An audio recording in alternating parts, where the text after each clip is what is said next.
Dear students, today we are going to study our second poem, which is the Laburnum Top.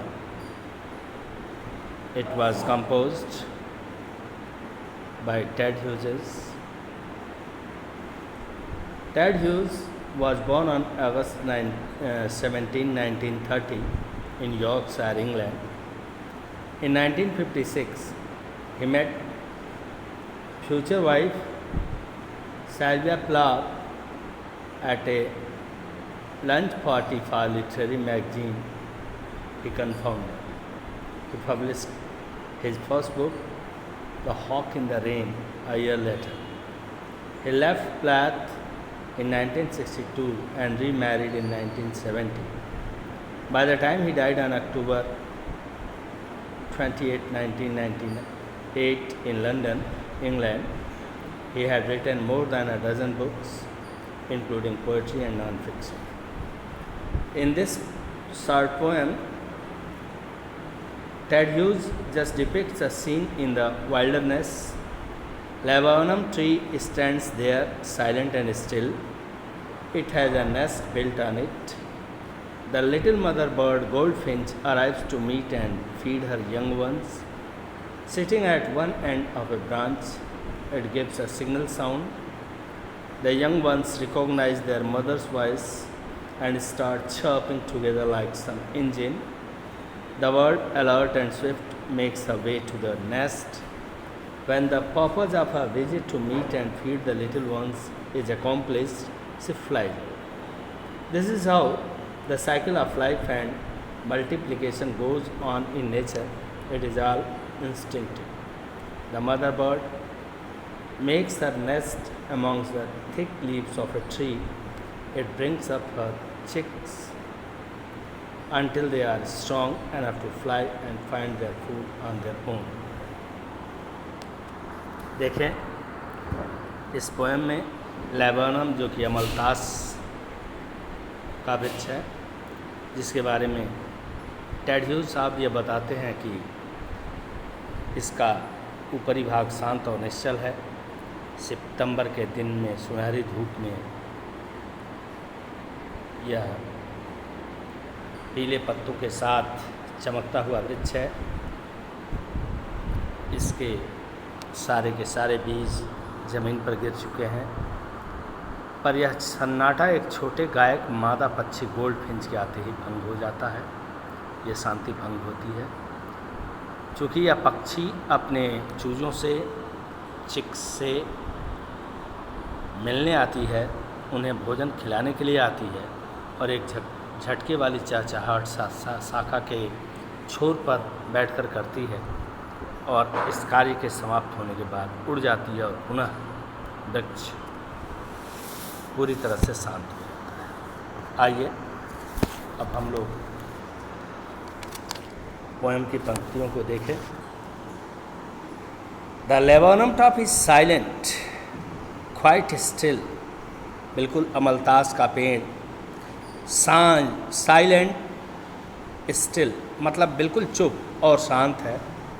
In the afternoon yellow September sunlight, कब? सितंबर की दोपहर की पीली सूरज की रोशनी में, yellow सितंबर sunlight में लेबर्नम टॉप, इसकी जो चोटी है अमलतास की, वो बिल्कुल साइलेंट एंड क्वाइट स्टिल, बिल्कुल चुप और शांत है। अ फ्यू लीव्स येलोइंग, कुछ पत्ते भी पीले पड़ चुके हैं। ऑल इट्स सीड्स फॉलन, इसके सारे के सारे सीड्स जो हैं वो फॉलन, गिर चुके हैं। Till the goldfinch comes with A twitching chirp, तभी ये गोल्डफिंच पक्षी शाखा के एक ओर से अंदर आती है। Comes a suddenness, a startlement at a branch end, शाखा के एक एंड से उसकी चहचहाहट से उसमें हलचल पैदा होती है उस शाखा पर। Then sleek as a lizard, देखिए सिमले का प्रयोग। तभी छिपकली सा बिल्कुल स्लीक, पतला, अलर्ट, चौकन्ना, अब्रप्ट स्फूर्तिवान। सी एंटर्स द थिकनेस, वो पक्षी पत्तों की थिकनेस में, घनी पत्तों के स्वरूप की ओर बढ़ती जाती है, घुसती जाती है। And A machine starts up, और उसकी हलचल से चूँकि बच्चे समझ जाते हैं कि माँ का आगमन हुआ है, तो चहचहाहट की एक मशीन सी चलने लगती। किस तरह की आवाज़? Chattering and tremor of wings and trillings, बिल्कुल पंखों की फड़फड़ाहट, चहचहाहट, ऐसी आवाज़ों से पूरा पेड़ एकदम कंपित हो जाता है।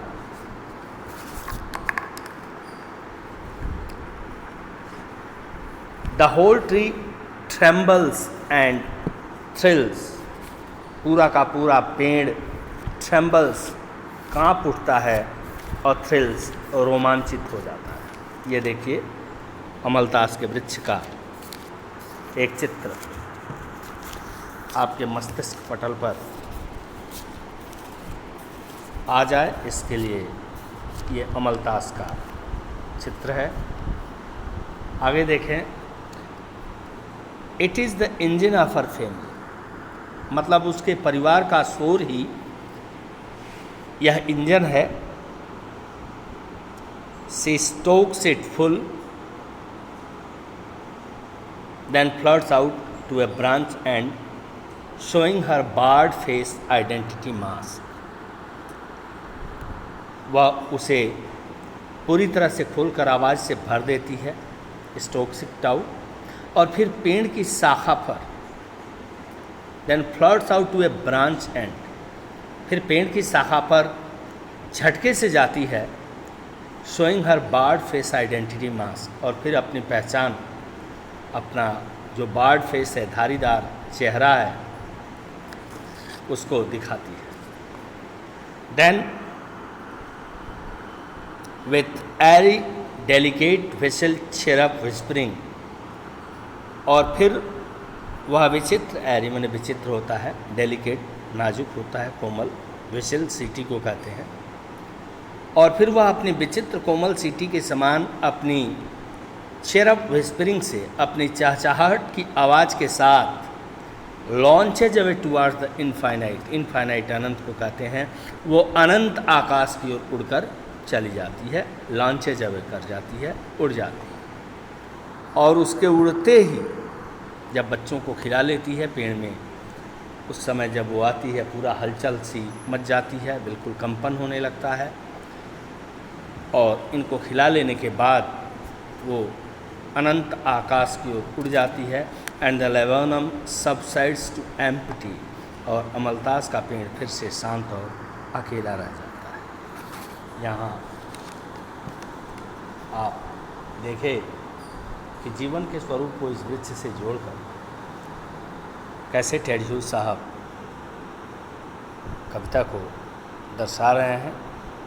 इन दोनों कविताओं से आधारित जो क्वेश्चन आंसर साधी हैं, इनको हम लोग अगले स्वरूप में देखेंगे, अगले अपने वीडियो में देखेंगे। बहुत बहुत धन्यवाद।